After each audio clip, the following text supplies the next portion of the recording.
of minutes to say what you want. Yes, it's a very good discipline device. Yeah, no, that's great. Welcome everybody. So we just waiting for a couple of more minutes, and then Olga is going to start. Hi everyone. Hello. Hello everyone. I don't know if Filushka would be having, It's up to her. temper to do it because, kids. Yeah. She just said, I don't want to do it. It's full It's moon. boring. She said it's boring. Is it full moon today on the top of everything? Yeah.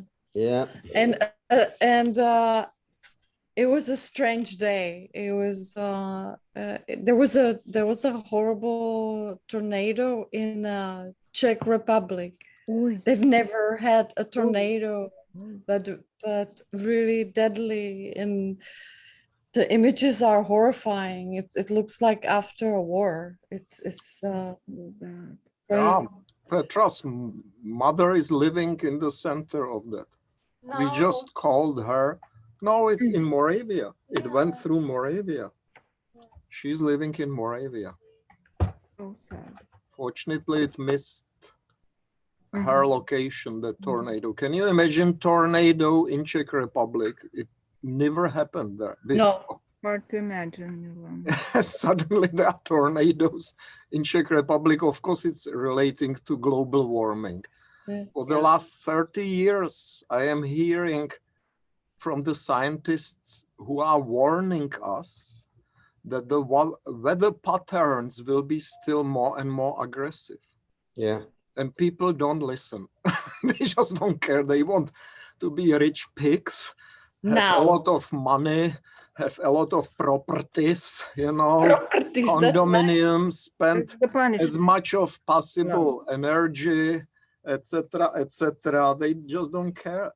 So there is a tornado which flattened half of Moravia about 7 hours ago. To hear that. I'm so very sorry to hear that.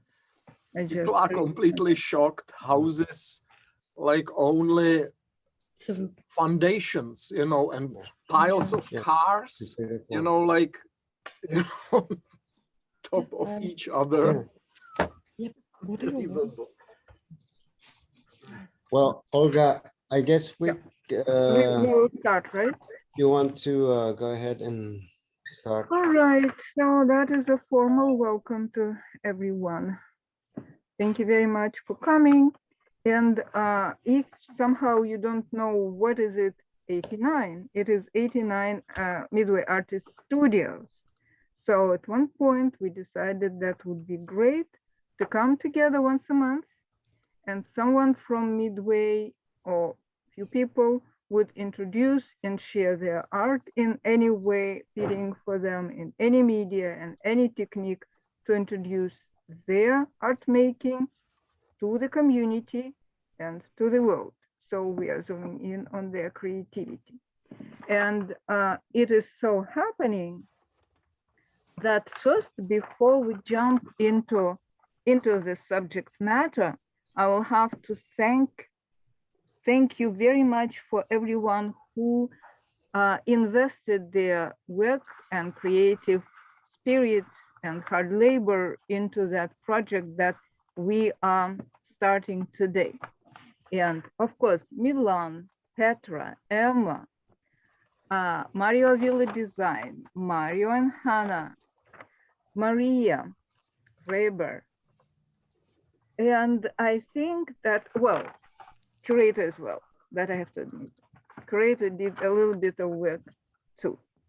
So what is happening in this art world, that art makers are coming into one space of creativity for making art, of course. And when, very fortunately, their artistic efforts are coming into resonance, voila, the wholeness of art, perfect like an egg, is born. And then we are all nourished with this. We cannot agree more with Peter Schumann, who states in his statement that art is like a good bread. Peter Schumann, of course, is the founder and art director of Bread and Puppet Theater that we are happily having the show of, a little bit of show off in our gallery. Thank you to Milan. So with all this beautiful stuff, we are going to enjoy the daring of the talents and the perfection of artistry in its purest with our presenters, Milan, who is Perpetual Performer, I love the title, by his own words, and poet, and writer, and visual artist, and much, much more. And Petra, who is naturally, beautifully doing everything that she's doing, being it photography or journalism, or modeling, or just being Petra, and Emma. And here I will have to read my little statement about it that I wrote down, so I'm not missing anything important on that matter, because I dare say that Emma, Filomena Kohoutova, when making her art with all the courage, freshness, and energy typical for children artists, like a concertmeister of an orchestra, tunes up via her art this music, these melodies played by the players of her family band. Obviously, this term children at play is applicable not only to those so very wise children artists, because we all are art makers, are happily jumping on the world stage, ready to perform our magic of art, being intrinsically children at play. And here we have to bring one more quotation from one of the authors, one of my favorite quotation, and then we will go forward. So the quotation is saying, what I heard was but the melody of children at play, nothing but that, majestic and minute, remote and magically near, frank and divinely enigmatic. I stood listening to that magical vibration. So let's go and enjoy this magical vibration of the melody of children of play. And here they are, three of our children at play, making their magical art. Go for it.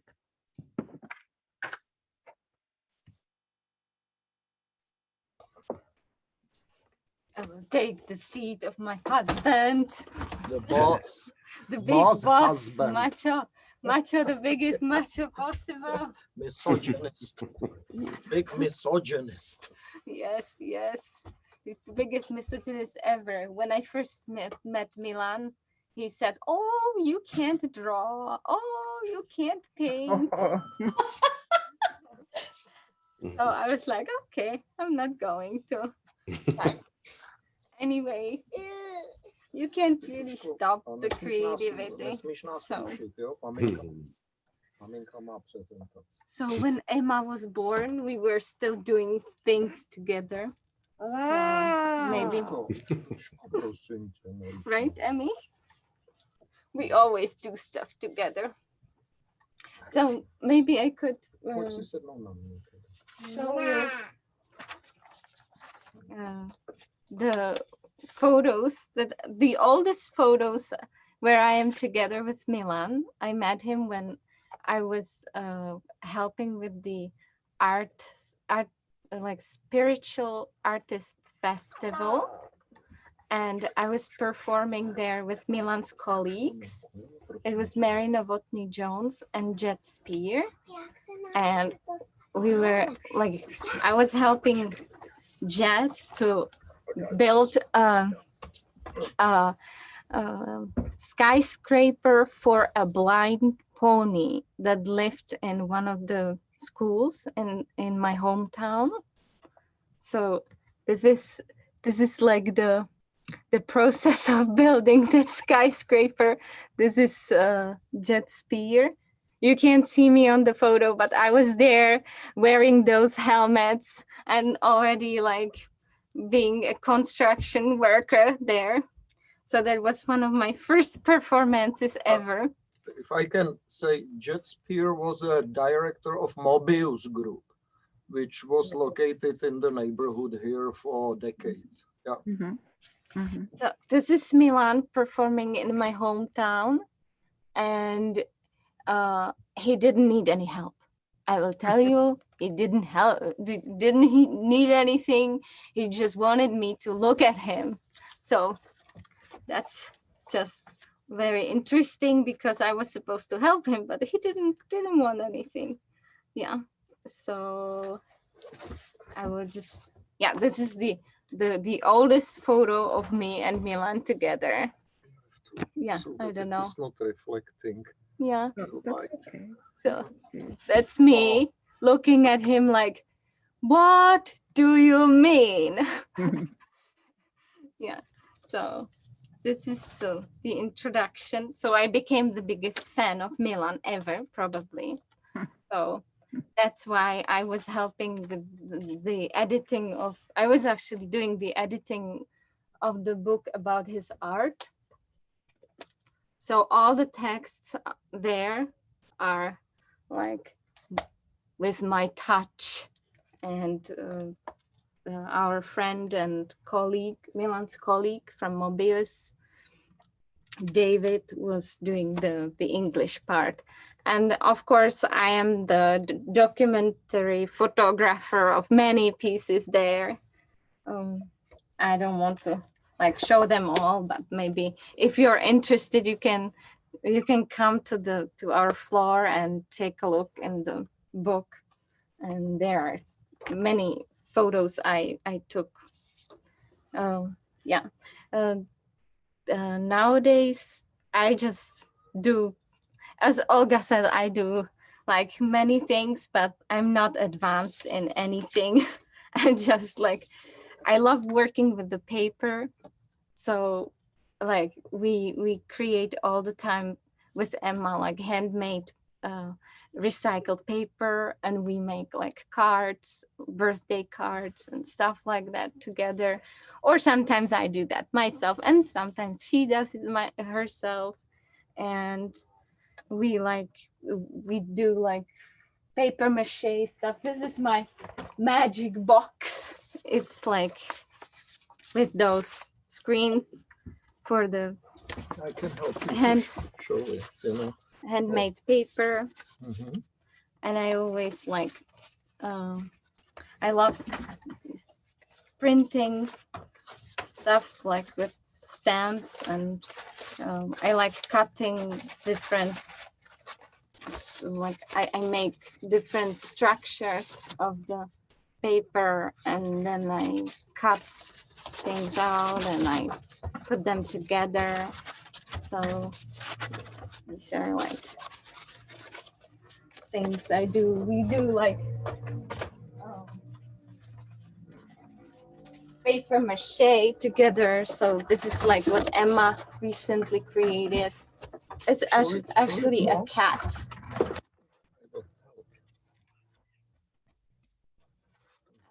This is mine. So this is what I like to do.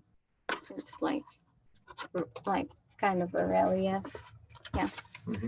And I like working with ceramics. So when Milan met me, it was that time I would do like stuff like that, like more like I don't know how to say, describe it, like můžeš mi podat ty hrničky? But I don't do that very often now, but this is like the most recent stuff I did. Like I painted these and this. So that's like the most recent. I don't know. Otherwise, I was a writer for Jason Salsarulo with his project Parasol. That was like in 2014 to 2016. And we are actually coming back to that. And he asked me to help with his other project, which is called Soy Transnational. So I can show you the. I wrote many articles for the Parasol, so that's this project. But I don't want to read those articles. It's like long, and I don't know. But it's he liked like erotic stuff and grotesque. So, but I liked more like social themes and stuff like that. So yeah, so that's about that. Jason Jason Salzuralo is a co-member of our new artistic organization called Art Speech. Yeah, and he graduated at Massachusetts College of Art. He was once my student, about 100 years ago. Yeah, I'm just looking if I can open. I don't see. For some reason, I put. So I can't even show you the pictures I prepared because they don't open. I don't know why, but it doesn't open. I don't know. That flash drive just doesn't work. So, well, that's okay. I don't know. I'm sorry. I put it there like several times, but for some reason it doesn't work. I don't know. That's okay. Well, yeah. I don't know. I guess I can just show like the websites of. But you have to. What do you want, Kochinko, do? I will help you. I can't open that flash drive. I don't know. It just doesn't work. I have no idea what happened. But Art Speech is here. I don't know if you want Art Speech or. Oh, I think I'm giving you the word because I wanted to show some of the pictures, but I don't know. I can't open them. See? There is nothing there. I just put their stuff and it's not there. It's weird that it didn't open. No, there's nothing. Yeah. Maybe you can speak, and if I figure it out, I can come back to that. But I showed like the most recent things, so I think it's fine. Okay, I'm giving you my speaking. I will talk for Filushka. Yes. Filushka, come here. No. Okay, I will show Filushka. This is what Emma made today. That's her universe.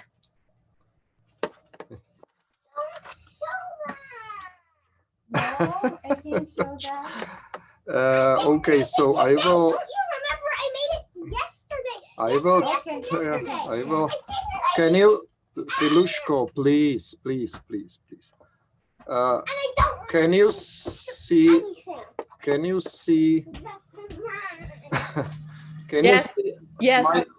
Yeah. So this is that new art organization which we established about a year and a half ago called art.Speech.org. You know, amazingly, this domain was still available, art.Speech. .org. And here, as you can see, there are bedsheet medications, but the members are sort of a bunch of very different artists, Petra is also a member of that organization.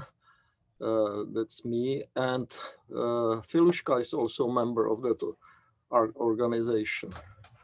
And Saladin is that Jason, mentioned by Petra, Jason Outlaw, and Mike Terrell are the members of this. And here are some inputs. For example, yeah, we have, and I wanted to show this one, which is Petra's, Filushka's art. Filushka, it's on the line, so I am not like showing some secret. You know, millions of people already have seen it, I am sure. So this is your art. Fidlunko, prosím tě, neruš to. Okay, she does not want. I think it's wonderful. Ask for work. If they don't give you work, ask for bread. If they don't give you work or bread, then take bread. Emma Goldman. You know. And there was another input by her at the beginning. I like this one very much. She wrote on the leaf which she collected here in the park, don't tear this leaf to make this message, which was explained to me that she does not want to damage nature. Yeah, so it's a wonderful piece. It's a wonderful piece, Filushka. I don't know why you are shy. I was amazed by this piece, actually. Collect means I didn't collect it. That means I would have a million leaves. No, I mean collect means you took it from which was there in the park. Yeah. No, Emma, forgive your immigrant dad, please. Anyway, so that's I wanted to mention that our new art organization is not discriminated, you know, on the base of any of age. So, you know, we have the range of, you know, ages, you know, and of course different kind of people and races and orientation. You know, woke movement would be absolutely happy about our organization. Yeah, so that's about Filushka. You wanted to show that Prodej polívky? Yeah, if you have that photo with that guy there, do you have that one? Which guy? Oh yeah. This one? This one. Which one? That one. This one. Yeah, I like this one. Yeah. Those are pictures taken by Petra of my piece, you know. Are you sharing it? Yes, they okay. see it. Okay. I have been, you know, participating on millions of different festivals in the different parts of the world. This was one which I almost forgot, you know. I was cooking money in the big pot, you know, real money, Czech money, and I was offering soup from that for bywalkers. And I did it in front of the bank, which was one of those new banks in Pilsen, owned by some foreign investors, you know. And this Roma person, I remember, told me, I don't want only like liquid or soup. I want also noodles into that. Because I was, you know, he was complaining that I was not using also that money, you know, that part. Yeah. And why did you want to show it?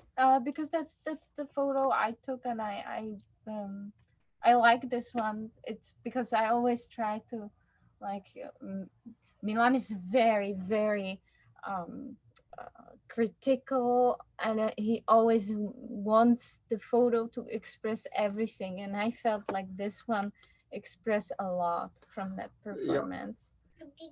Yes, that's right, because Petra has learned very good how to cover a performance piece. And it's not easy. People think that it's easy, but to cover it means that within one frame, you tend to show the whole content of that performance. And it's very hard actually to take such a picture, which would be like saying the whole story. Yeah, people are forgetting about that. Sometimes they are just framing, you know, that because it looks nice, you know, etc. They are like sort of using only her own, you know, ego in that. You know, when you are covering somebody else's performance, you know, it's very hard to do it, to grab the whole feeling. And Petra succeeded many times in that book, which she showed to you, that, you know, everything, the whole story was pretty much told by one picture. The whole thing, you know, include reactions of people, etc., etc. Here is that money, yeah, inside of it, that money soup. I work a lot with money. Anyway, so if I would say something, you know, about my own work, you know, which I can, of course, spend millions of hours. But I was thinking, you know, my sort of artistic philosophy was formed in the Czech underground. I was a part of the movement which was called Second Culture in Czechoslovakia. And it was a movement of mostly artists who just didn't want to participate on the establishment, on the established power. So we decided almost instinctively to create our own culture. Therefore, it was called Second Culture, which was sort of a horizontally spread, you know, alongside of the main culture, first culture. Of course, it sort of asked for giving up all the sort of benefits of being an artist in the first culture, which means recognition, you know, access to TV, videos, theaters, publishing companies. So we just gave up, and include, of course, having some kind of a financial sort of a participation on the culture. So, but we just gave up everything, and we actually realized that it created enormous space of artistic freedom. And so it allowed us to create absolutely without any censorship. We were like sort of absolutely free in our creativity. So when I was asked by my students at different colleges I used to teach, when I felt the most free, I was always saying under totalitarian dictatorship in Czechoslovakia. Yeah, it seems to be a paradox or some kind of you know, oxymoron, but that was true. We just created enormous space of freedom by that sort of participating on that rebellious movement. Yeah, and we were doing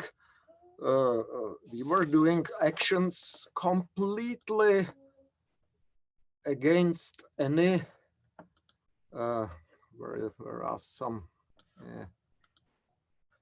you closed my windows, which I had here, and no, I will find it, don't worry. There was one here, no, not this one. Here was Zoom, not this one. I had two windows here. Don't worry, I will find them. They are not here anymore.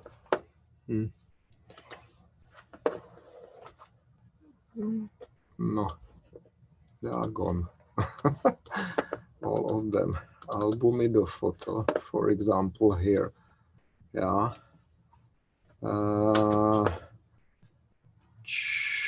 Daniel Androš. We were like doing sort of, this is a typical picture from second culture. Yeah. It looks like hippie movement, and it was sort of really like hippie movement, you know. No money, everything was shared, you know. And I even established or studied some kind of a philosophical values of that movement of second culture, you know. And it is a part of that book which Petra edited also. And interesting that there were sort of almost communistic values. And when I say it to my comrades from that movement now who are in big position in the nowadays Czech establishment, they want to kill me. But I am telling them, look, we were actually true communists, you know. We never thought that we want to change the system only because to own some production means privately, you know. We never thought about that. We never wanted actually to sort of make a revolution against communist system because we wanted to be to freely collect a lot of money and properties and position, etc., which are domains of freedom in United States. Yeah, that you are free to be rich. You know? So it was very. Here is, for example, a picture from one of those second culture gatherings. I personally put the bricks into this window. We did it in sometimes as small villages. And of course, the police wanted to discover us and arrest us and jail us for that. I have to also stress that the establishment hated second culture because it was a culture which was completely out of their control.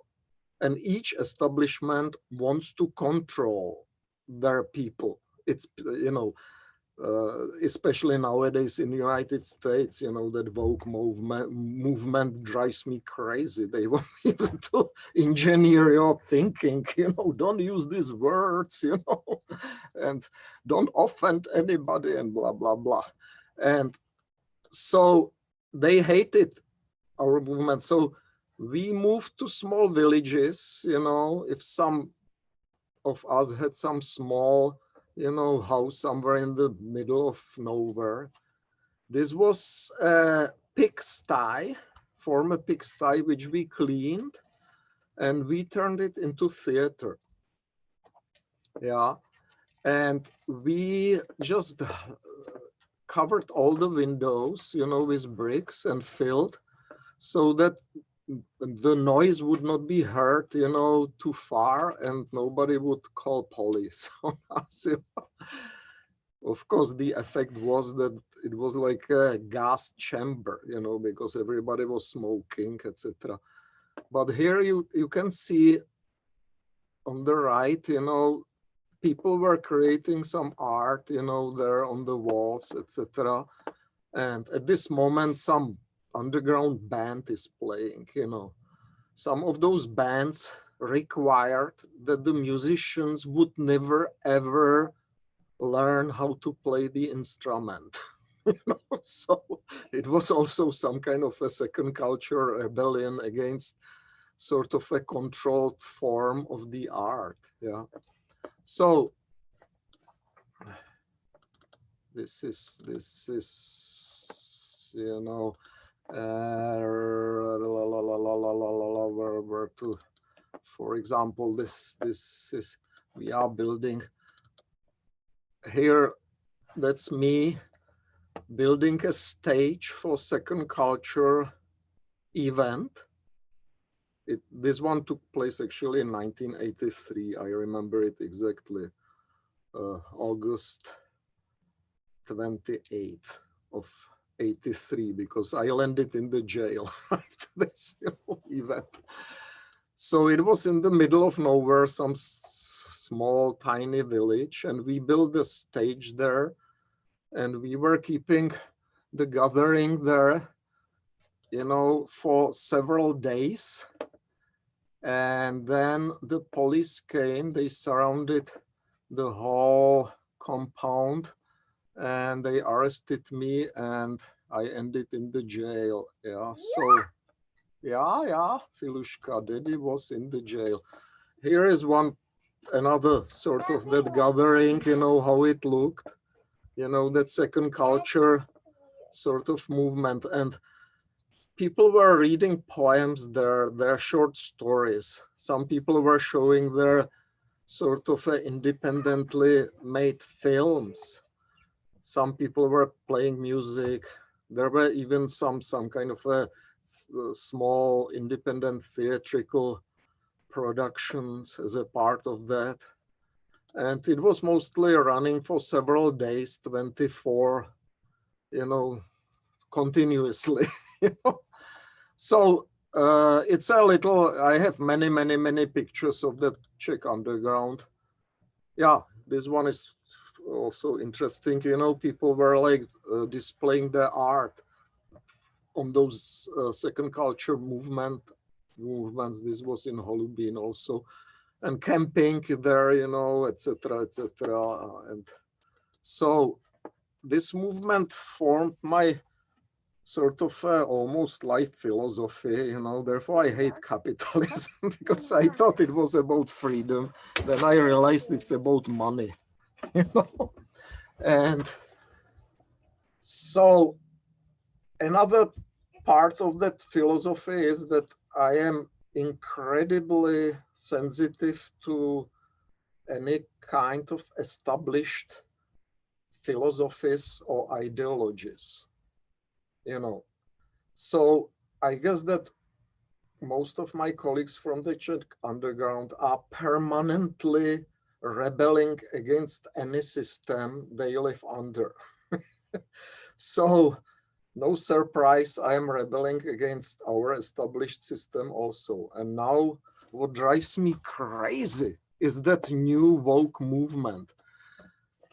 I am telling myself, are those people so stupid that they want to sort of control mind and create some kind of a new human being? That's what actually communists were trying to do, you know, like sort of change the brains, you know, inside of the heads of people, and you cannot say this because it's offensive to this group and that group and that group and this racial group and this, you know, and all that crap. While, of course, it's so obviously used for power grabbing, like under that communism. You know, a lot of people under communism participated on communist establishment because it gave them power and positions. So they just liked it. And they participated on that process of creating a new form of a human being, you know, like Nietzsche philosophy about a new mansion, you know, was in the minds of communists also, you know. Olga can probably talk about that for hours also in Soviet Union. And suddenly it's going on here also. This is terrible what's going on now. You know?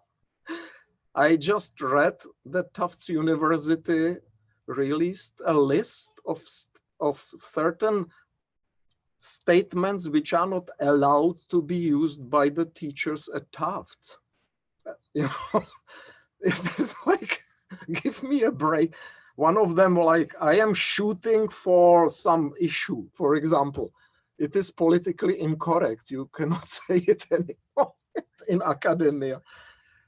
This is obscene, what's going on here. And I am trying to warn everybody how easy it is to slip into totalitarian system.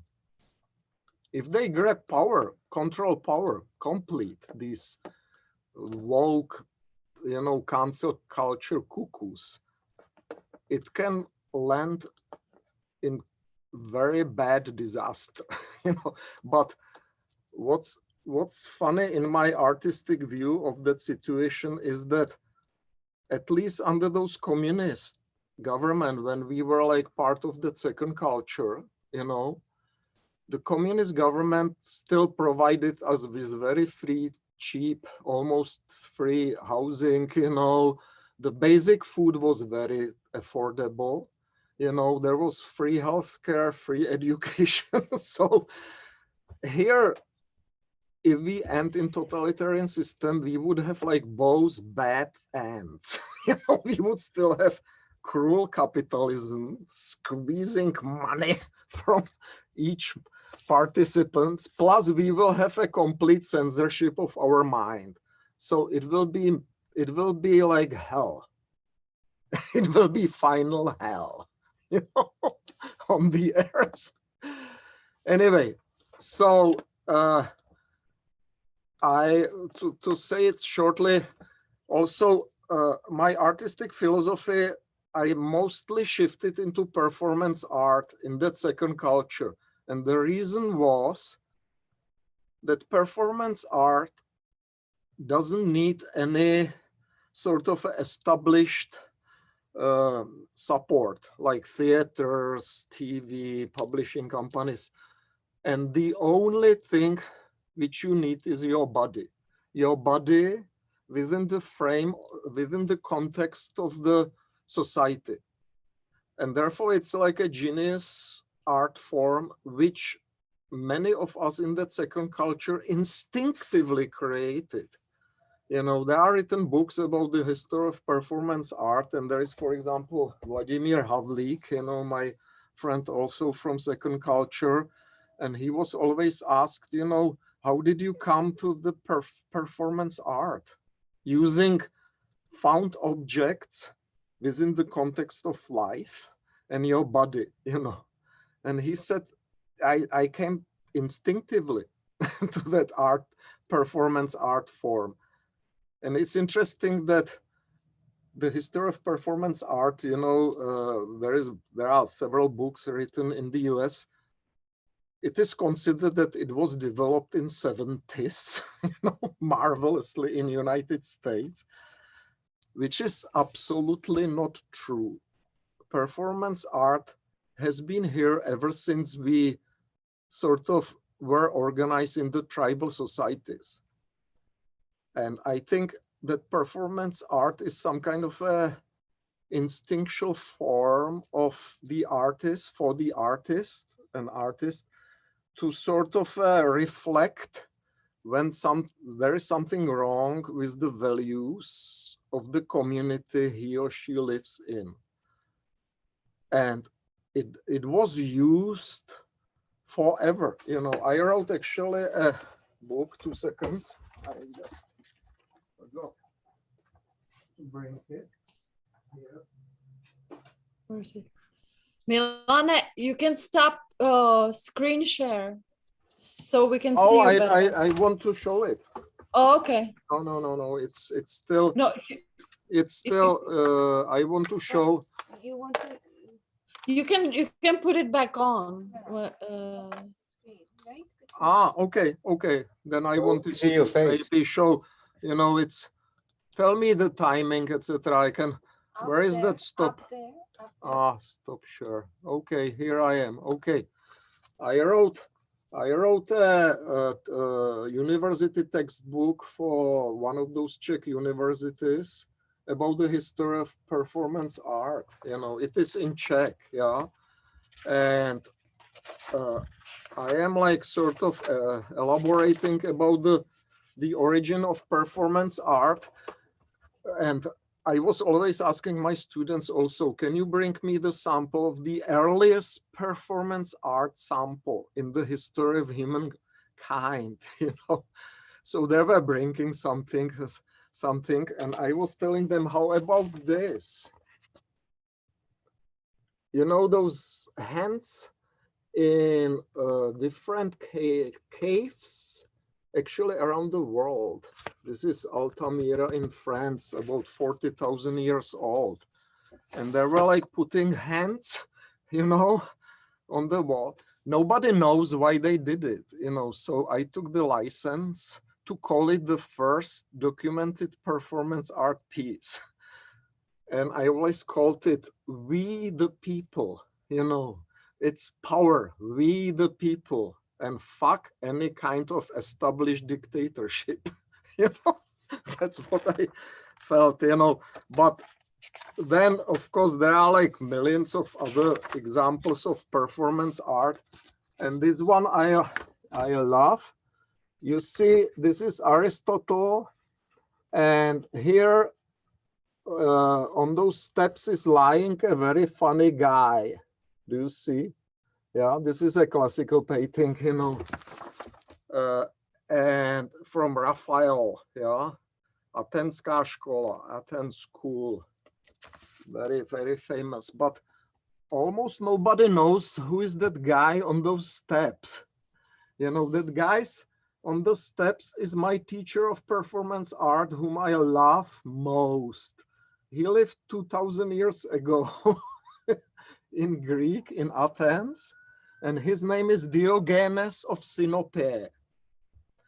And you can find, there are like documented his performances, many of them actually. I collected for my students a list of his performances. He was doing ingenious performances, and he was exactly that performer following that philosophy that you are using only your body and some materials which are found or, you know, reused, etc. And you don't need any money for that, any sort of a financing of the established organization, like here are kissing ass of some grand donors, and the rich pigs are like, oh, we will give some money to artists, but you have to ask us, explain what you want to do, and then we sit on our fat asses and we will be judging, you know, which to accept, and then we will give you some money. Fuck that. I always hated to ask for some grants to those rich pigs. You know? Anyway, so Diogenes of Sinope was completely poor. He was living in that keg, you know, on the street in Athens. There was it, you know. There are many stories about one Alexander the Great came to him, you know, and he told him, if I'm not Alexander, I would like to be Diogenes. Can I do something for you, Diogenes? He asked him. And Diogenes replied, typical performance art answer. Can you step a little bit aside? You are blocking the sun. It was like, you know, Diogenes. And he drove crazy the establishment by his pieces, and everybody knew him. And he was completely politically incorrect. Therefore, I am following his politically incorrect things. And my contemporary pieces are focused actually to offend political correctness. Because fuck that established crap, you know, of those rich pigs mostly who want to control us. We are some kind of a nice values, you know, but they are smartly serving it, you know, so that they would just control us, and we would have no choice than to follow them, because who would not want, you know, those great values which we are serving? Yeah. Anyway, so Diogenes, his pieces were wonderful. He was masturbating, for example, in front of the people in Athens, and people were like, what the fuck you are doing, you know, here publicly? And his reply was like, I wish that if I would wrap my belly, I would get rid so easily from hunger. Yeah. Or he brought a bag of human bones. This is very ingenious piece.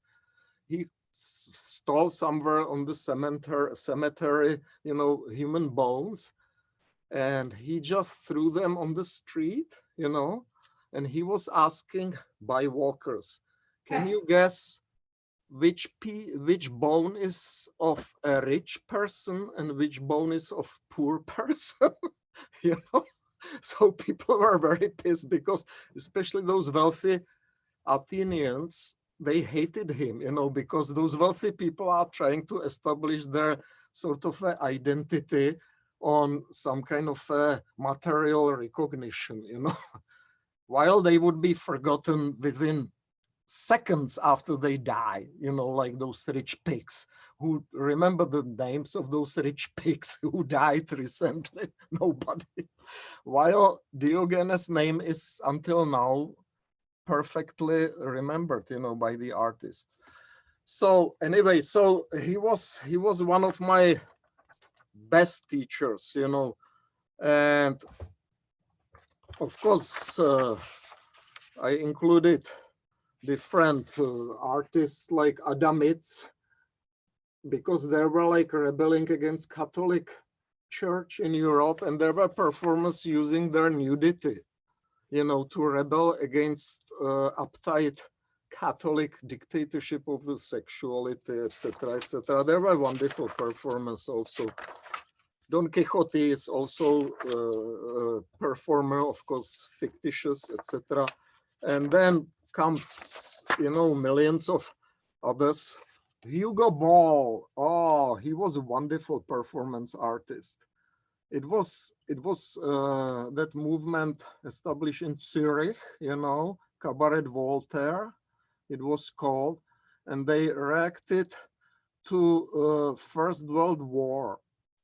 It was ingenious movement, you know, these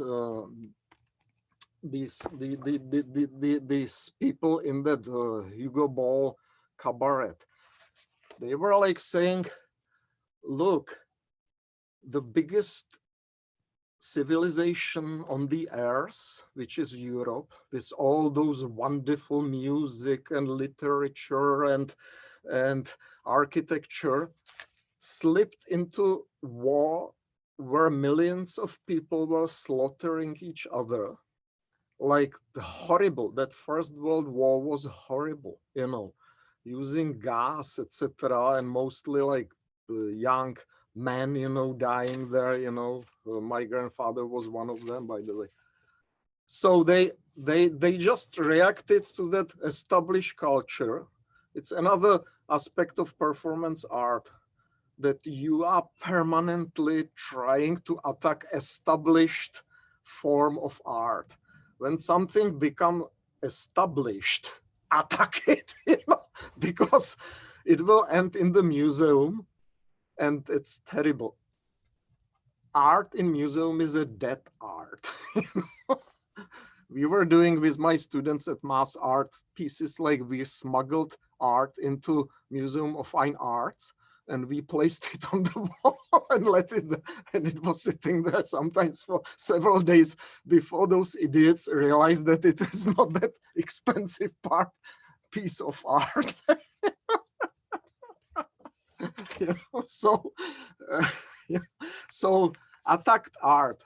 Hugo Ball was ingenious in attacking, you know, that established art. He was saying, you know, let's do performances which would be as stupid as possible, as ridiculous as possible. And I love his statement.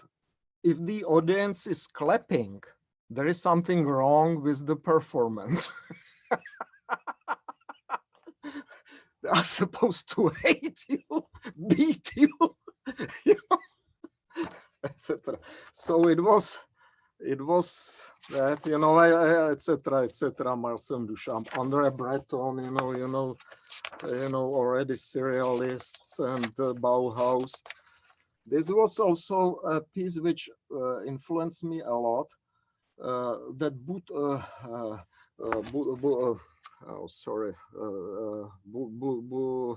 was that name of not Buto, Buki, sorry, my Gutai group.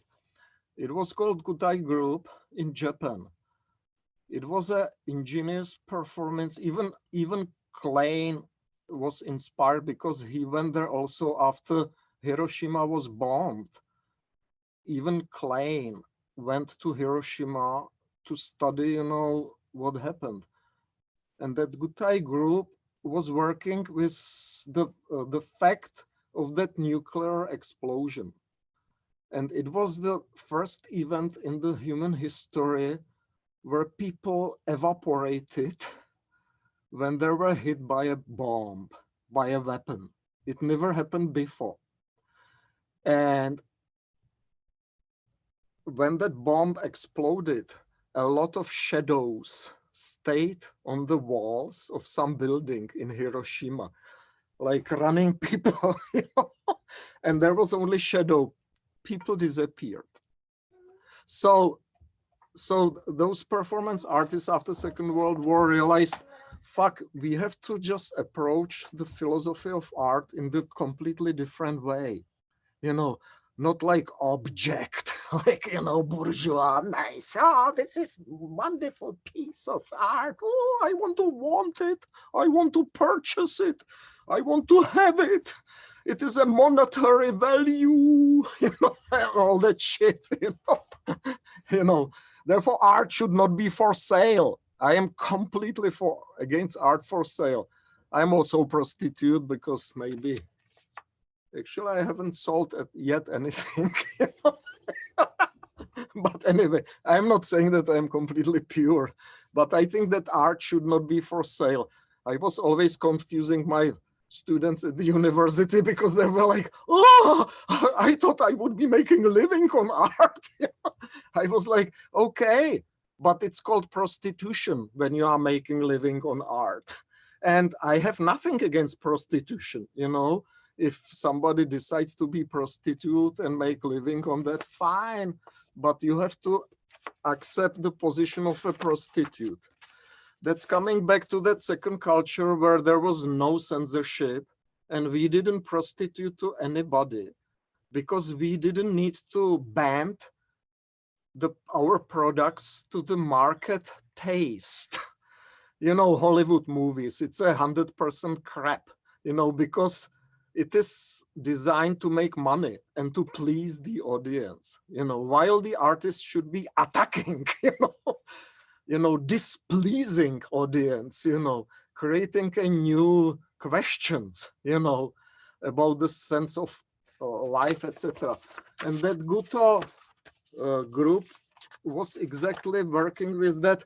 You know, they were throwing themselves, for example, here through some of pieces of paper, you know, framed, you know, trying to jump how far they can just sort of come through that, because it was like that concept of body and nuclear explosion, you know, like to create some kind of a action which cannot be like sort of a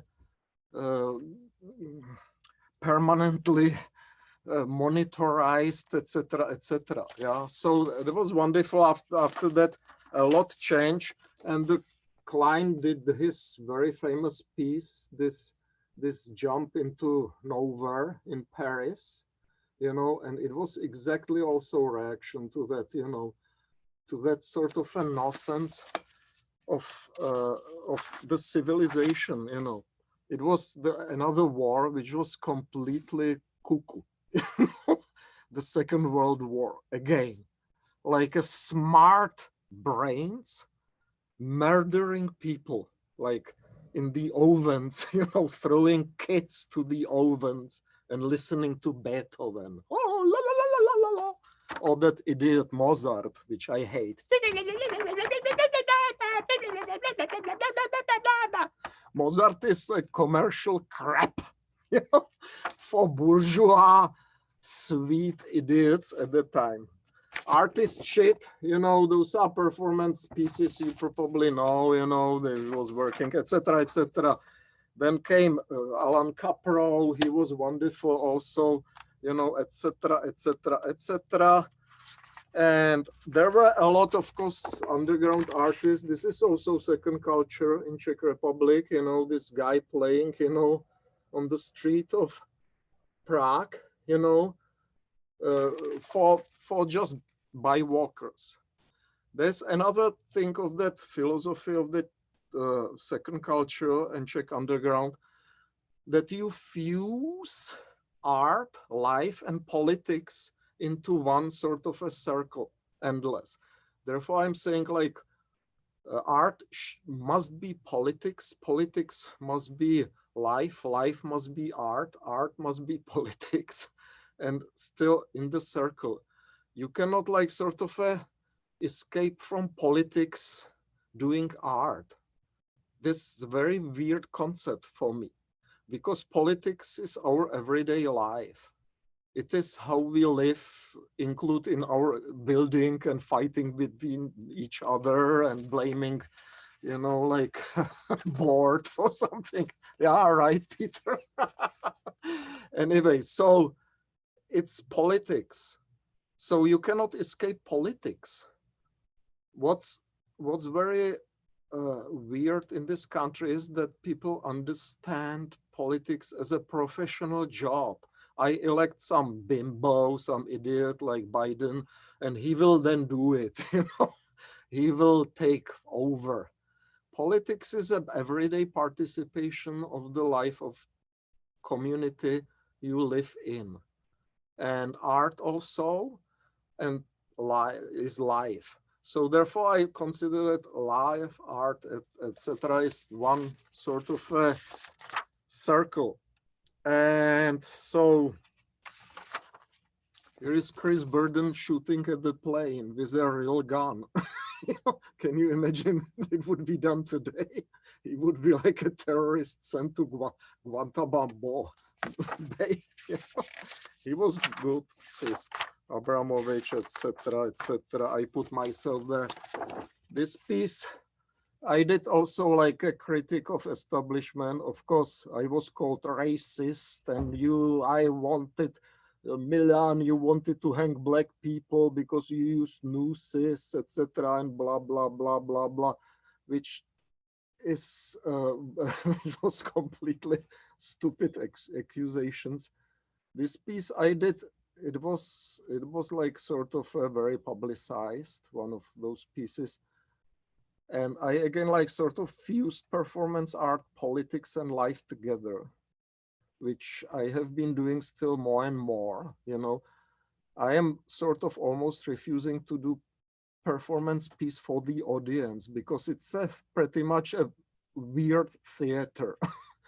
Yeah, because what's the difference between theater and performance? Another subject. I was always saying, you know, in theater, the audience is watching the performer, and when the performer is suffering, you know, he or she is like sort of a, oh, it hurts so much, and the curtain goes down, and he just stand up and can I get coffee? Yeah. While performer is really doing it. So when there is a blood, there must be blood. When there is a pain, there must be pain. Yeah, in those pieces. That's what Chris Burden also understood very well when he led himself to be shot in the gallery to his arm. It's very famous performance art piece also. Yeah. So this piece was like, of course, completely fused with politics, and it was when those rich pigs from the banks, you know, were giving mortgages to poor people who could not afford to repay mortgages. Yeah. but it was a scheme. It was a Ponzi scheme.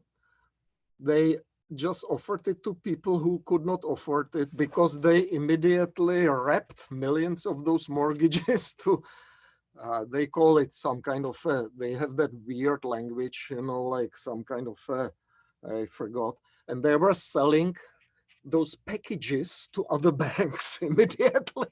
Yeah. And it was like a hot potato. Who will end with hot potato would be a loser. And then it crashed because it was complete bubble, financial bubble. Yeah. But who was punished? Not those rich pigs from the banks. You know, actually Obama didn't do nothing against them. He was a sleazy puppet of rich pigs from the banks. That's my vision of Obama. Of course, politically correct people, oh, he was half black. Isn't that wonderful? You know, you know, it's like, who cares if president is black or white? I want a president who is good, you know. But anyway, so the mortgage owners were kicked out, like hundreds of thousands of them, from their houses. So I was like offering nooses for those people who are coming asking Bank of America for mortgage. And they can buy also a noose, because it would be very handy when they will be kicked out from their houses. They can, you know, hang themselves. It's very, very nice to have a noose already prepared, you know, next to your door. Yeah, there was that piece about that. Of course, I ended in the court, which was like 6 months long, you know, and they were like, oh, you wanted to hang black people and blah. It was ridiculous, ridiculous. You know? Anyway, so a lot of people, etc., etc., you know. So there is that whole history of performance art. These were what are your thoughts on Joseph Beuys? What do you think of Joseph Beuys? Oh, Joseph Beuys was wonderful. Yeah, he was a performer who just fused life and politics and performance art together. You know, he was sort of opposite to Andy Warhol. Andy Warhol was a commercial puppet, you know, with cool ideas, but well, he was overtly commercial. Yeah, like what you were saying about, if you're going to be a prostitute, no, you're going to be a prostitute. Yes, he asked the question, what should I paint? And the guy said, paint what you love most. So he painted money. Yes, I know. No, he was like sort of flipping it smartly, but at the same time he was collecting money. So he was not shy of collecting money. If he would be flipping it and not refusing, you know, any money for that, I would value it very much. No, he was a big prostitute. Joseph Beuys was wonderful because, for example, I value his philosophy about teaching. He considered teaching a performance piece. And that's what I valued very much, you know, because it's exactly that teaching can be performance, you know, and he was doing it, Joseph Beuys, yeah. Milan, let's take this up. Okay, I can talk forever, etc., etc. I can for Q&A. So questions. if people have any questions. Yeah. You should have told me, because I can talk. No, you know. We could go on all night. Well. You did so well, Milan. All night. I'm sorry that it looks like Petra is sort of suppressed. No, it's all good. No. Petra helped a lot, you know, in documenting a lot of my pieces. She's a wonderful photographer and very valuable artist also. But anyway, questions? Can I ask another question? Go ahead. Stepping on any toes? No, go ahead. So offend me. Oh. I'm not a performance artist. I want to be loved. So the thing is you had also mentioned how, you know, well, you mentioned specifically American movies being, you know, kind of a, you know, cesspool, this and that. There were people who worked in, Douglas Sirk is one of my sort of heroes in the sense that he made these American movies. He was a trained European artist, and he made these movies that are ostensibly total Americana. They were glossy, shiny, Kodachrome color, and they told these sort of, imitation of life, the stories of rising to riches and losing everything, very dramatic, but also very subversive. Yeah. And so people can work within systems. And if they're smart enough, I think sometimes these systems even give them license, because one of Cirque's films was later remade by, Fassbinder, who was, would be considered one of the, a radical filmmaker in many ways. Yes, but he also loved Douglas Sirk. But if you look at Sirk's film, they all starred Rock Hudson or someone who looked like Rock Hudson. Everyone was very iconic.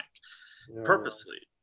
And then I think of the Decalogue by that was made in Poland under communist rule, a TV series that's really a beautiful creation by what's his name, Kieslowski or something. And then after the fall of communism, yeah. And then after the fall of communism, he received tons of money to make a bunch of movies. And they were garbage. He made the red, white, and blue films, which to me are kind of useless. But under communism, with those constraints, he worked around it, all this stuff, and he made this beautiful, beautiful series. It's an interesting, it's kind of an interesting thing where constraints can make you do things in a way, and then beauty comes of it. Whereas sometimes pure freedom is a license. You kind of just can fly off into wherever, and where you land, you just don't know. That's all. Yeah. Of course, you cannot make higher value production values movie in the second culture.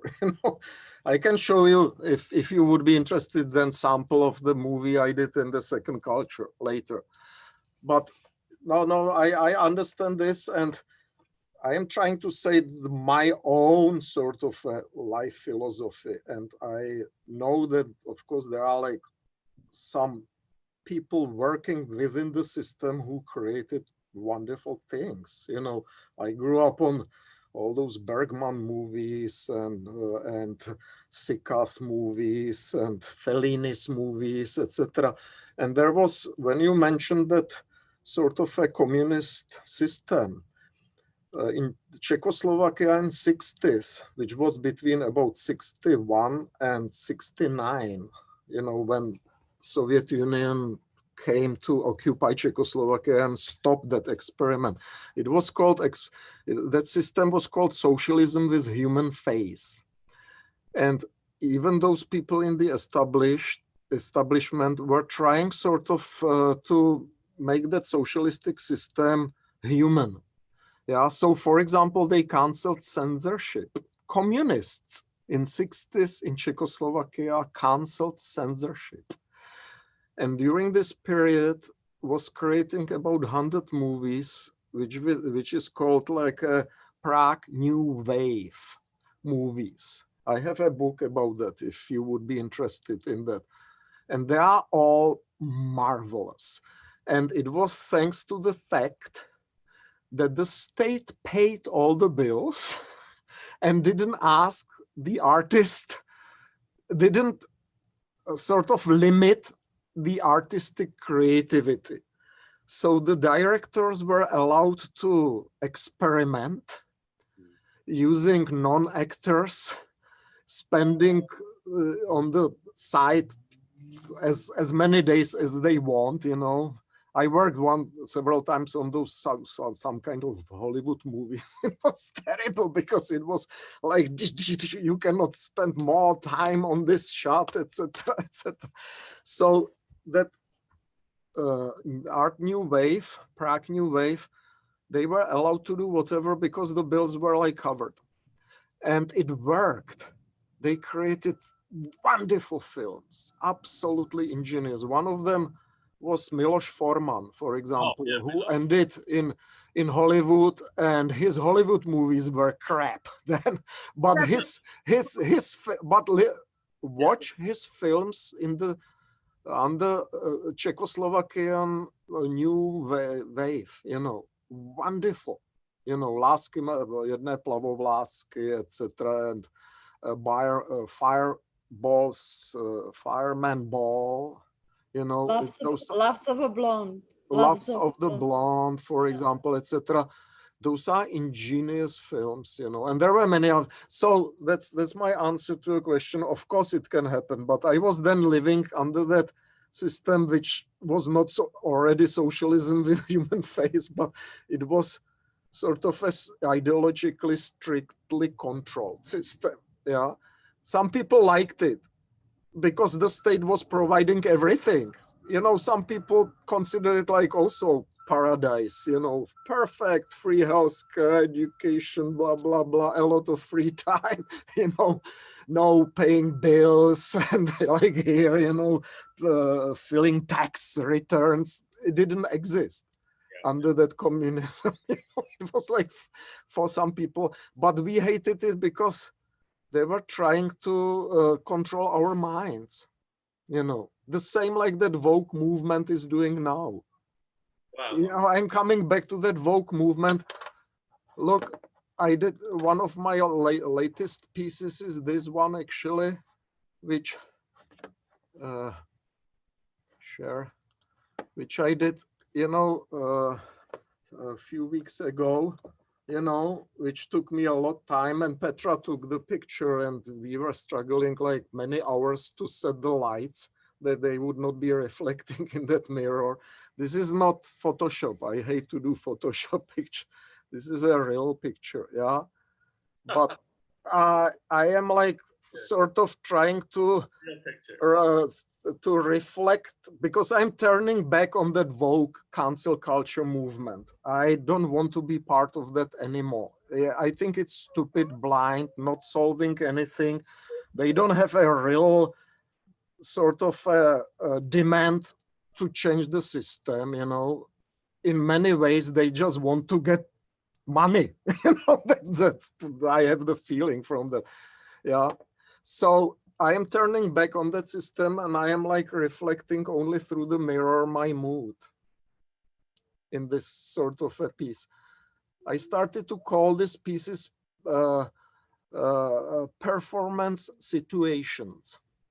Yeah, because a lot of that performance, I started to do like a recorded sort of a piece, and that performance situations, it is also sort of inspired by that philosophical movement in France by Guy Debord, Situationists International, if you know about that movement. It was a strictly leftist movement in 60s in France, mostly in Paris, which led to that uprising of students in 1968 in Paris, you know, and Guy Debord was their philosopher. Highly recommending to read about his artistic philosophy, Guy Debord. Completely against commercialism of art. Anyway, so, and he was working with those situations, therefore situations international, yeah, to create situations which would be like sort of a reflecting certain state of mind in the society and time, etc. Anyway, I don't want to. So this is, for example, this is one of my latest also performance situations done by my brother Jason Outlaw, who we developed several performances together, and this is one of them, you know, and of course it drives those politically correct people crazy. People of color are not white people. White is not color. You know, it's like crazy, these people of color. It's a new, also sort of established term, which I absolutely don't understand what they mean by the people of color. Especially when, for example, my Chinese ex-wife was considered like a person of color because being 100% Asian. and she was 100 times more white than me. I remember when we were standing next to each other. So was she white or me white? Who is white? Who is white in this mad racist theory now? People of color. It's so deeply racist term. I can't stand that. So maybe you could use like a cop test, whereas if you're pulled over by a cop, do they let you go with a warning? Or do they? I know, I heard this 1,000,000 times ever since I came to this country, you know.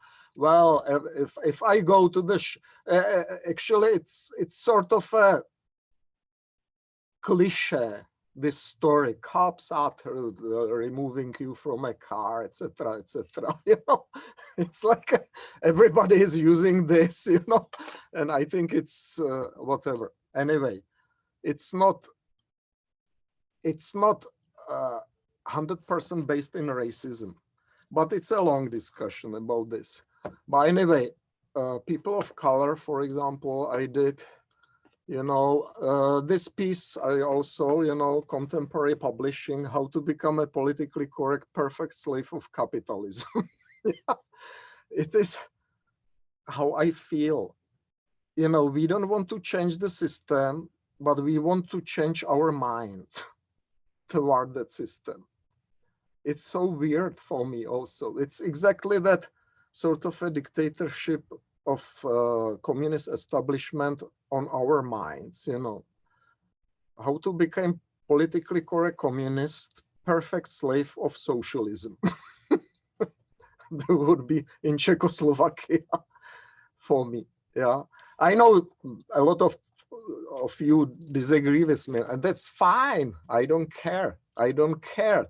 At least we have freedom of speech here, which is so badly beaten recently, that artistic freedom of speech, you know. People are losing jobs for artistic speech. That's what I don't understand, you know. You know what happened to me at Tufts? That I am like sort of, you know, I said some joke to the students. They didn't come next time to the classroom, and I was canceled. My class was canceled next semester. So I am one of those who was canceled. And it's interesting that when you read my book, you know, I was like making many pieces fighting against racism and this discrimination of people who are, whatever group, are being discriminated.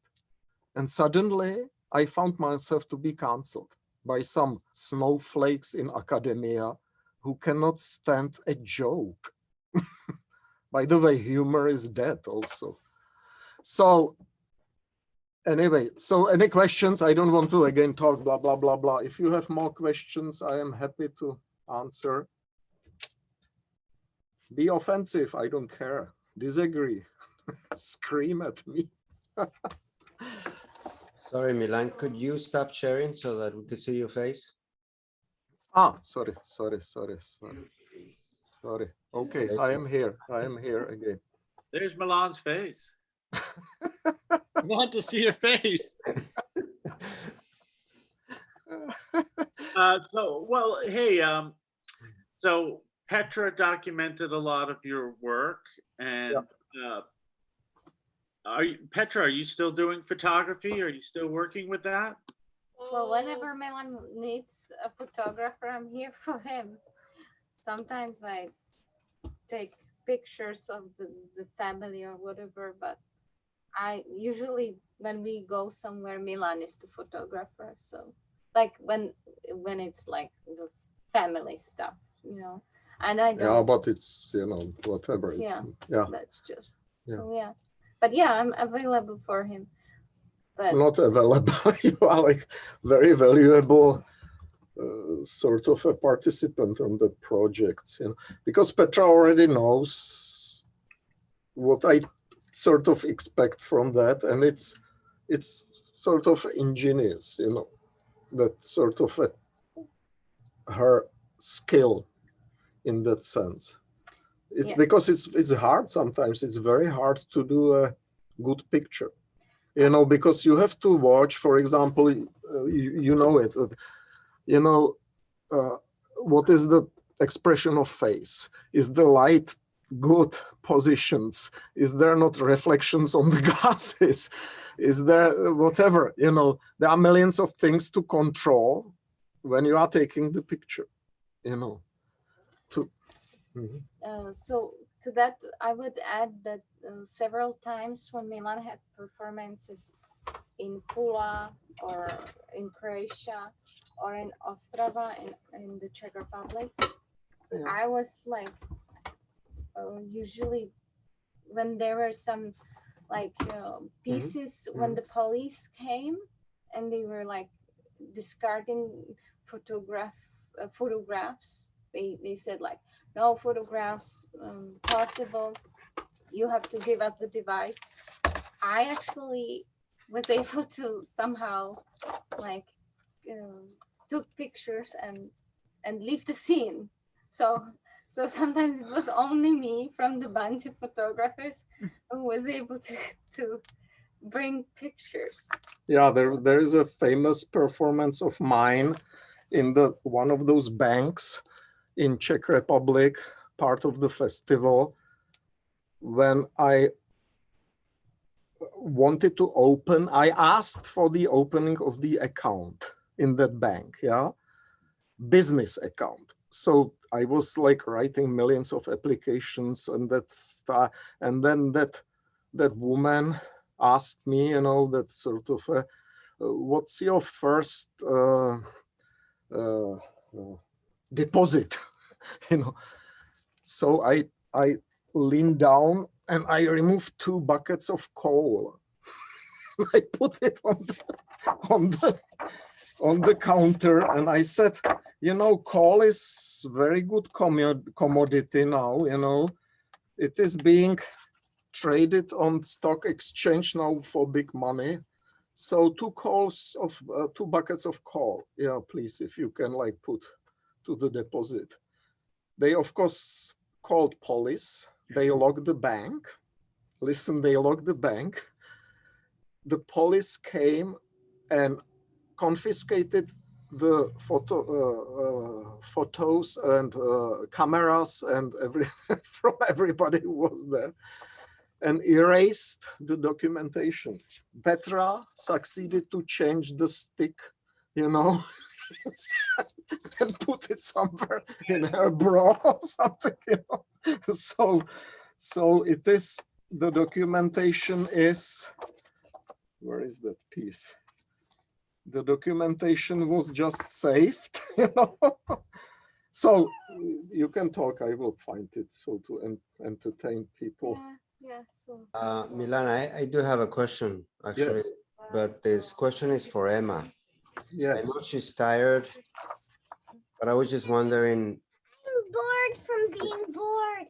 Yeah, but you could answer this question.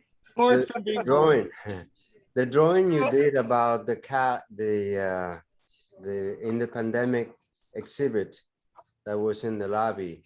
You did a drawing or an artwork with the cats, and you actually used the cat as in the photograph, you painted the mask. Oh no, it wasn't the cat. It was a cat and a rat. Your former pet. It was, do you mean,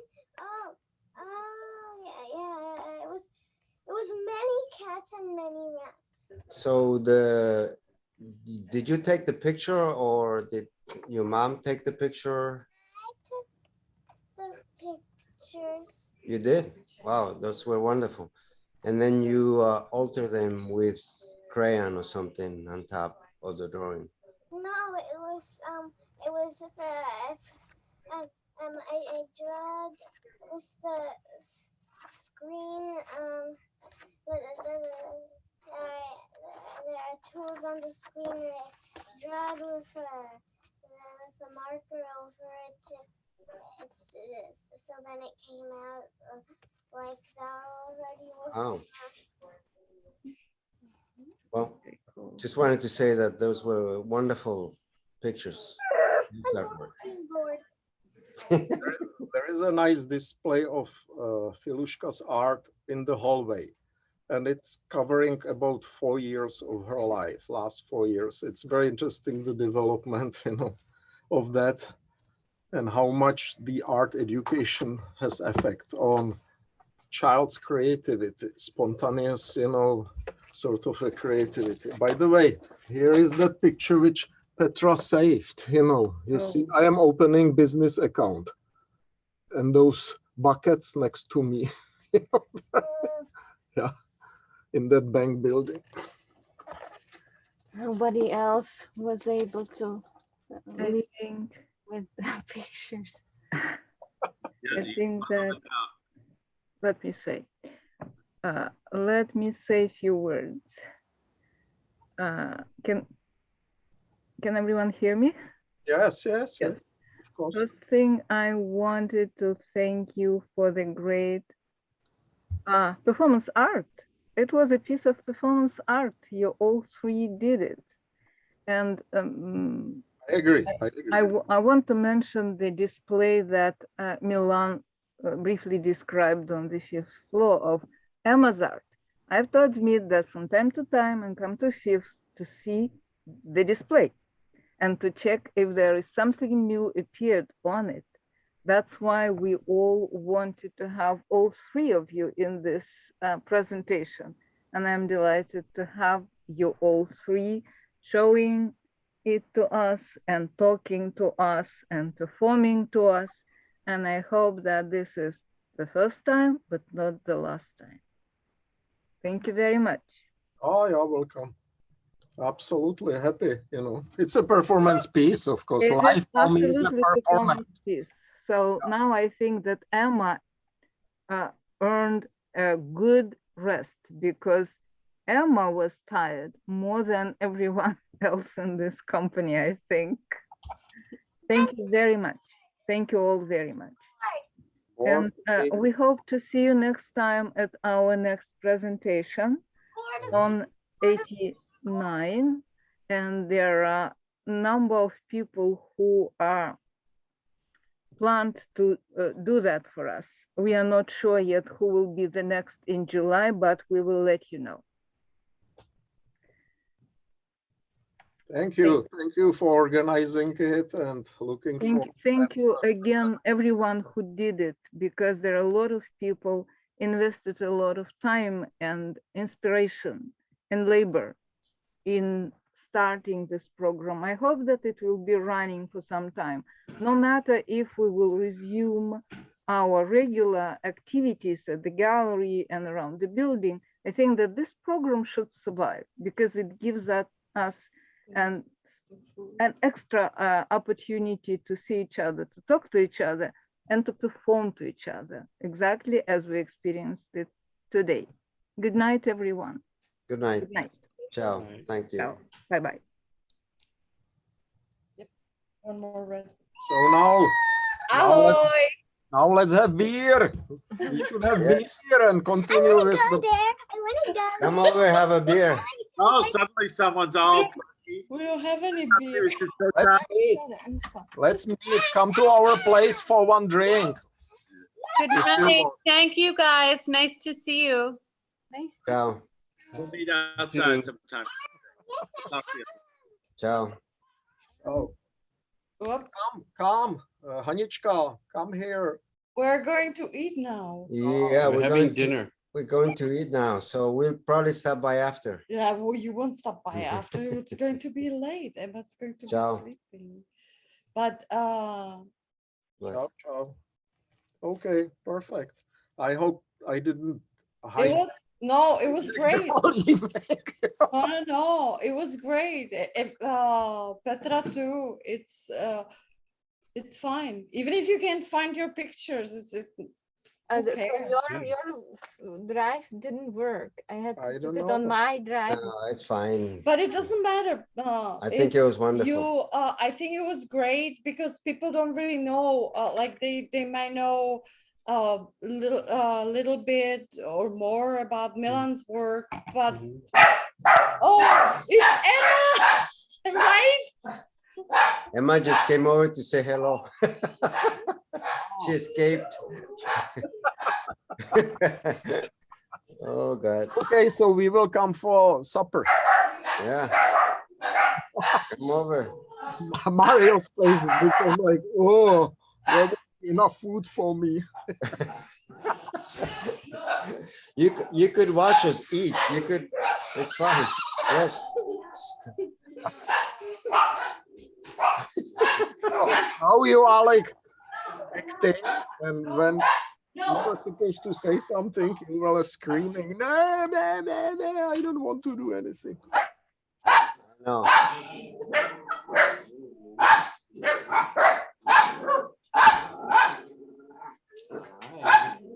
No barking. Emily, I don't think your mom wants you here because we are not wearing masks. Oh, Emmy, nice shoes. I like the papushkas. Nice papushkas. No.